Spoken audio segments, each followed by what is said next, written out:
DreamBakes Delights-ലേക്ക് നിങ്ങൾക്ക് എല്ലാവർക്കും സ്വാഗതം. ഇന്ന് നമ്മൾ ഇവിടെ തയ്യാറാക്കുന്നത് വളരെ സ്പെഷ്യൽ ആയിട്ടുള്ള ഒരു ഡെസേർട്ട് ഐറ്റമാണ്, ഫ്രൈഡ് ഐസ്ക്രീം. നമ്മുടെ വീട്ടിൽ നമുക്ക് ഇഷ്ടപ്പെട്ട ഒരു ഐസ്ക്രീമും കുറച്ച് ബ്രെഡും ഒക്കെ ഉണ്ടെങ്കിൽ നമുക്ക് എല്ലാവർക്കും ഇത് പെട്ടെന്ന് തന്നെ തയ്യാറാക്കാവുന്നതേ ഉള്ളൂ. അതിന് വേണ്ടുന്ന ഇൻഗ്രീഡിയൻസ് ഏതൊക്കെയാണെന്ന് നമുക്ക് നോക്കാം. നമുക്ക് ഇഷ്ടമുള്ള ഒരു ഐസ്ക്രീം, അത് ഏത് ഫ്ലേവർ വേണ്ടെടുക്കാം, ഹോം മെയ്ഡ് ആണെങ്കിലും കുഴപ്പമില്ല. പിന്നെ വേണ്ടത് ബ്രെഡ് ക്രംസ്, പിന്നെ കുറച്ച് കോൺഫ്ലേക്സ്, പിന്നെ ഇത് ഞാനിവിടെ എടുത്തേക്കുന്നത് ബട്ടർ കുക്കീസാണ്. ഏതെങ്കിലും ബിസ്ക്കറ്റ് മതിയാവും. പിന്നെ വാൾനട്ട്, ഞാൻ എടുത്തേക്കുന്നത് വാൾനട്ടാണ്, പക്ഷെ നിങ്ങൾക്ക് കാഷ്നട്ടും ഏത് നട്ട്സ് വേണമെങ്കിലും എടുക്കാം. പിന്നെ കുറച്ച് ബ്രെഡ് നമ്മൾ സൈഡൊക്കെ കട്ട് ചെയ്താണ്. ഇനി നമുക്കിത് പ്രിപ്പയർ ചെയ്യാം. നമുക്ക് വേണ്ടുന്ന ഐസ്ക്രീം ഒരു ഐസ്ക്രീം സ്കൂപ്പറോ സ്പൂണോ എങ്കിലും വെച്ചിട്ട് നല്ല ഫ്രോസൺ ആയിട്ടുള്ള ഐസ്ക്രീം എടുത്ത് ഷേപ്പ് ചെയ്ത് ഇതുപോലെ ഒരു ട്രെയിൽ, ഇതുപോലത്തെ ട്രേ വേണമെന്നല്ല, ഏതെങ്കിലും ഒരു ട്രെയിൽ ഒരു ഫിലിമോ ഇത് വെച്ചിട്ട് നമ്മൾ ഇതുപോലെ സ്കൂപ്പ് ചെയ്ത് വെക്കണം. നമ്മളിതുപോലെ നമുക്ക് ആവശ്യമുള്ള ഇത്ര ഐസ്ക്രീം ഇതുപോലെ സ്കൂപ്പ് ചെയ്ത് ഇതുപോലെ വെക്കണം. ഇനി ശ്രദ്ധിക്കേണ്ടത് എന്താണെന്ന് വെച്ചാൽ ഇത് നല്ല റോക്ക് ഹാർഡ് ആയിരിക്കണം. ഇത് ഫ്രീസറിൽ ഒരു 6 മണിക്കൂറോ അല്ലെങ്കിൽ തലേദിവസം തന്നെ ചെയ്ത് വെക്കുന്നതാണ് നല്ലത്. നല്ല ഹാർഡായിരിക്കണം.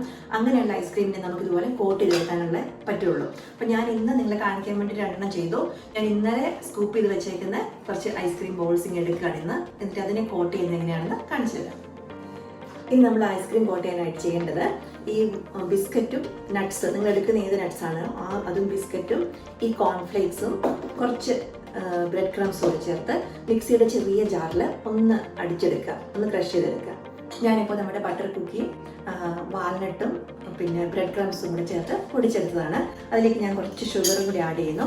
ഈ ഷുഗർ ആഡ് ചെയ്യുന്നത് എന്തിനാണെന്ന് ചോദിച്ചാൽ നമ്മളിത് കോട്ട് ചെയ്ത് ഫ്രൈ ചെയ്യുമ്പോൾ പെട്ടെന്ന് ഈ ഷുഗർ കാരമലൈസ് ചെയ്ത് നല്ല ഒരു ഗോൾഡൻ കളർ നമുക്ക് കിട്ടും. അപ്പോൾ ഇത് റെഡി ആയിട്ടുണ്ട്. നമ്മളുടെ കോട്ട് ചെയ്യേണ്ട ബ്രെഡ് ക്രംസിൻ്റെ മിക്സറും റെഡിയാണ്. ഇനി നമ്മുടെ ഫ്രീസറിൽ ഇരിക്കുന്ന നല്ല കല്ല് പോലെ ഫ്രോസൺ ആയിട്ടുള്ള ഐസ്ക്രീം എടുക്കുക. ഐസ്ക്രീം ഒട്ടും സോഫ്റ്റ് ആണെങ്കിൽ ഇത് കോട്ട് ചെയ്യാനായിട്ട് ട്രൈ ചെയ്തത് ഫുൾ ലൂസ് ഔട്ട് ചെയ്ത് പോകും. അത് നല്ല റോക്ക് ഹാർഡ് ആയിരിക്കണം. അപ്പോൾ ഞാൻ ഫ്രീസറിൽ നിന്ന് ഞാൻ ഇന്നലെ സെറ്റ് ചെയ്ത് വെച്ചേക്കുന്ന ഐസ്ക്രീം എടുത്തിട്ട് വരാം. ഫ്രോസൺ ഐസ്ക്രീമിനെ കോട്ട് ചെയ്യാൻ പോവുകയാണ്. അതിനായിട്ട് ആദ്യം ഞാൻ ബ്രെഡ് എടുക്കുന്നു. ബ്രെഡ് എടുത്തിട്ട് ഇത് നല്ല വെള്ളത്തിൽ ജസ്റ്റ് ഒന്ന് ഡിപ്പ് ചെയ്യുക. എന്നിട്ട് അതിൻ്റെ എക്സ്ട്രാ നമ്മൾ നന്നായിട്ട് ഇങ്ങനെ പ്രസ് ചെയ്ത് കളയണം. അതിനുശേഷം നമ്മുടെ ഫ്രോസൺ ഐസ്ക്രീം എടുക്കുക. ഫ്രോസൺ ഐസ്ക്രീം എടുത്ത് അതിനെ സൂക്ഷിച്ച് വേഗം തന്നെ കവർ ചെയ്തെടുക്കണം. ഗ്യാപ്പൊന്നും ഉണ്ടാവരുത്.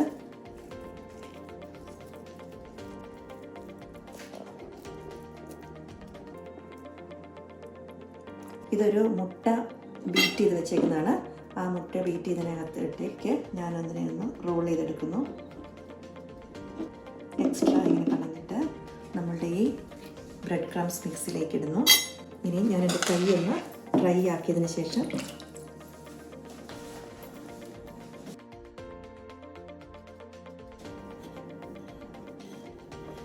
ഒരു ടവലും ഒരു ബൗളിൽ വെള്ളവും ഒക്കെ അടുത്ത് സൂക്ഷിച്ചാൽ നമുക്ക് നിങ്ങളുടെ കൈ കഴുകി ഡ്രൈ ആക്കാൻ എളുപ്പമുണ്ട്. ഇനി ഇതിനെ നന്നായിട്ട് ഇങ്ങനെ പിടിച്ചു കൊടുക്കുക. കുറച്ചുകൂടി ബ്രെഡ് ക്രംസ് ഇട്ട് കൊടുത്ത് നന്നായിട്ട് അതിനെ ഒന്ന് കോട്ട് ചെയ്തെടുക്കുക.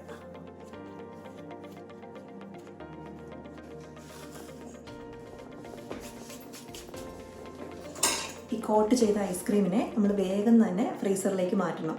എന്നിട്ട് വേണം ഇത് വേഗം ചെയ്യാനായിട്ട്. അപ്പോൾ നമ്മുടെ ഐസ്ക്രീം ബോൾസ് ഫ്രൈ ചെയ്യാനായിട്ട് റെഡി ആയിട്ടുണ്ട്. ഞാനിതൊരു 1 മണിക്കൂർ ഫസ്റ്റ് കോട്ട് ചെയ്തതിന് ശേഷം 1 മണിക്കൂർ ഞാൻ ഫ്രിഡ്ജിൽ വെച്ചു. എന്നിട്ട് ഞാനത് നോക്കിയപ്പോൾ ചിലതിൽ ചെറുതായിട്ട് ലീക്കേജ് പോലെ നമുക്ക് തോന്നും. അകത്ത് ഐസ്ക്രീം ആണല്ലോ. അപ്പോൾ അതുകൊണ്ട് അങ്ങനെ ഉണ്ടെങ്കിൽ നിങ്ങൾ ഒന്നുകൂടി എടുത്തിട്ട് അതിനെ ഒന്നുകൂടെ ആ എഗ്ഗിനകത്തൊന്ന് റോൾ ചെയ്തിട്ട് രണ്ടാമത് ഒന്നുകൂടെ കോട്ട് ചെയ്ത് വെക്കണം. അപ്പോൾ നമുക്കിത് നല്ല ചൂടുള്ള എണ്ണയിൽ ഫ്രൈ ചെയ്തെടുക്കാം. നമ്മുടെ എണ്ണ നന്നായിട്ട് ചൂടായി കഴിഞ്ഞു. ഞാനൊരു ചെറിയ പാനിലാണ് വെച്ചേക്കുന്നത് ഓരോന്ന് ഫ്രൈ ചെയ്തെടുക്കാനായിട്ട്. അപ്പം നന്നായിട്ട് ചൂടായ എണ്ണയിലേക്ക് ഞാൻ പതുക്കെ ഇതിനെ വെക്കുകയാണ്.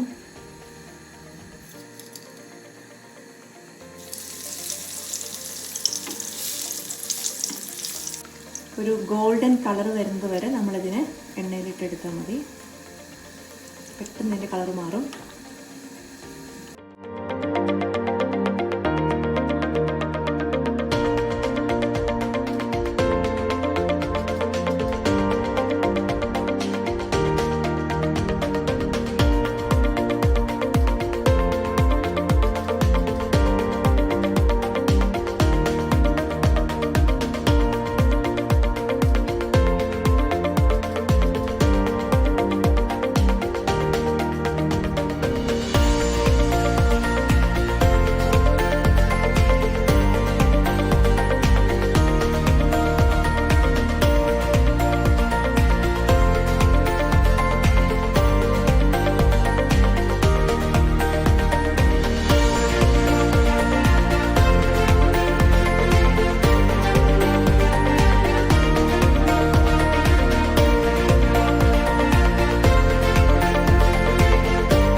നോക്കാൻ പറ്റുന്ന നല്ല എളുപ്പമുള്ള ഒരു വിഭവമാണ്.